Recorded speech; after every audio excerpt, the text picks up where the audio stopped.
On a scale of 1 to 10, how unhappy would you say you are at work?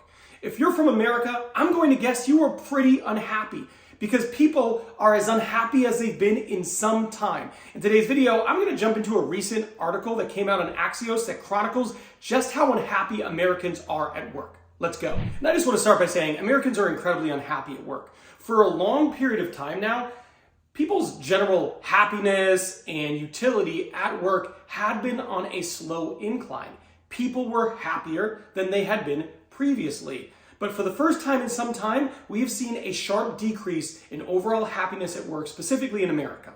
Now you can see right here, this is from a recent Gallup poll. And this Gallup poll shows that Americans, their happiness at work is at a 10-year low. So for the last decade, we're talking 10 years, people have been happier, and now we notice a steep decline. Americans are incredibly unhappy at work. Now, in case you're unfamiliar with Gallup, Gallup does a lot of things, but they're quite trusted in the industry.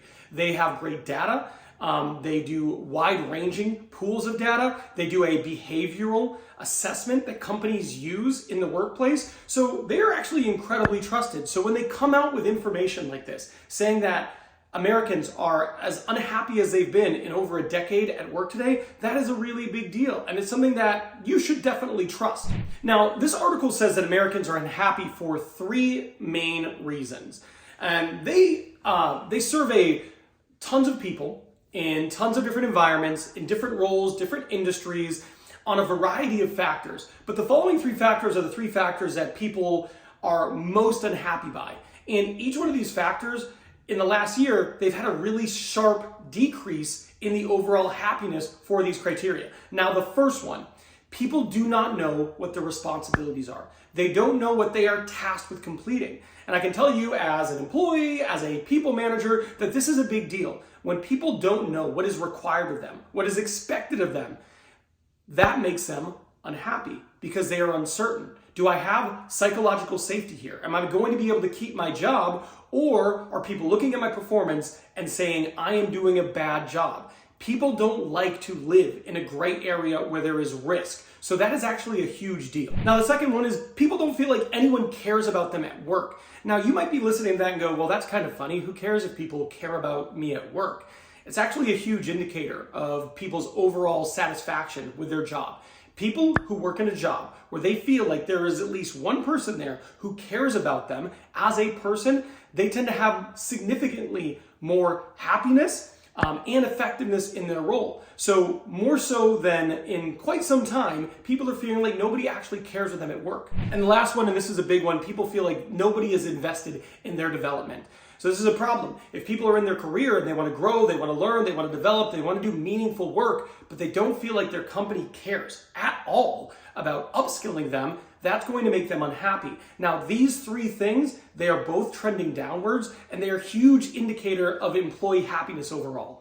Now, one of the reasons why this is a big deal is because right now, people feel stuck. Typically, if people were unhappy in their job, what would they do? Well, they would leave.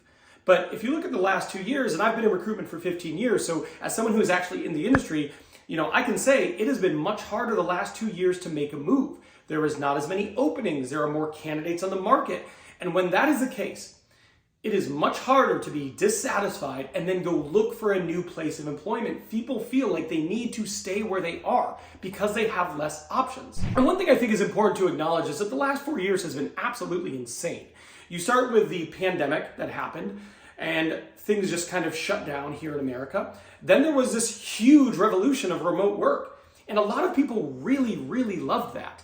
And right after that, you have the Great Resignation. So you have tons of people leaving and people getting new jobs and people getting exorbitant salaries.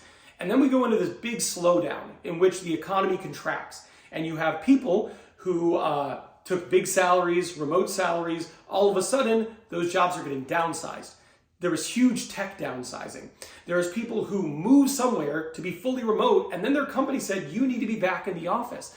And what this has led to is this major disruption in the workforce. And people feel like they can't quit because it is a relatively tight job market. AI has been introduced, and it is making it so companies are trying to do more with less. making it even harder for people to get a new job. What this all leads to is people are pretty unhappy in their current situation at work, more so they've been in a decade. But they don't have the option. They can't leave. They feel stuck. Now, this is being called the great detachment. I mean, people are at work, they're doing their job, they're not quitting, but they feel entirely detached.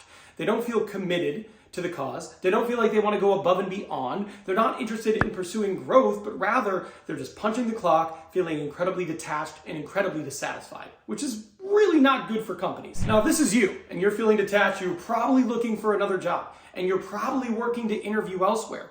And when you get an offer, you're probably going to be thrilled, but I want to warn you, just because you get an offer doesn't mean the situation is going to get better. You have to evaluate, is this going to be a good move for me? And if you're going through that, I want you to watch this video here, because this video here gives you 9 signs that maybe you should not accept a new offer when it does eventually come.